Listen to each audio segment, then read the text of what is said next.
শেষ হলো বহুল আলোচিত কাঙ্ক্ষিত বিমস্টেক সম্মেলন। আর এই সম্মেলনের ফাঁকেই এক চমকপ্রদ বৈঠক হয়েছে ভারতের প্রধানমন্ত্রী নরেন্দ্র মোদী ও বাংলাদেশের প্রধান উপদেষ্টা ও নোবেল বিজয়ী অধ্যাপক ডক্টর মোহাম্মদ ইউনূসের। এটাই ছিল এই দুই প্রভাবশালী নেতার প্রথম দ্বিপাক্ষিক বৈঠক। আলোচিত হয়েছে বন্ধুত্বের গল্প নয়, রাজনৈতিক বার্তা, সম্মান আরও বেশ কিছু বিষয়ে।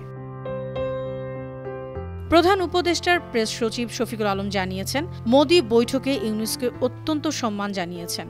তার কাজের প্রশংসা করে বলেন, আপনার প্রতি আমাদের শ্রদ্ধা আছে। মোদী আরও বলেন, শেখ হাসিনার সঙ্গে আমাদের সম্পর্ক ভালো থাকলেও আমরা আপনার প্রতি তার অসম্মানজনক আচরণ দেখেছি।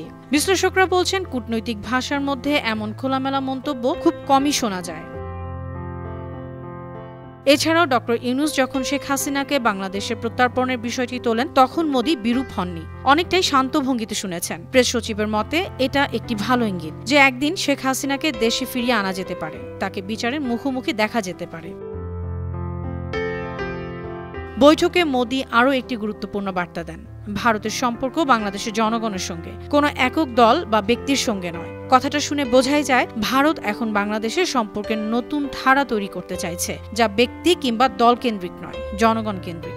অন্যদিকে অধ্যাপক ইউনূসও সাম্প্রতিক সময়ে বলেছেন, তারা ভারতের সঙ্গে সর্বোত্তম সম্পর্ক চায়, তবে সেটা যেন হয় সমতা, ন্যায় বিচার ও পারস্পরিক শ্রদ্ধার ভিত্তিতে। News desk, Bano TV.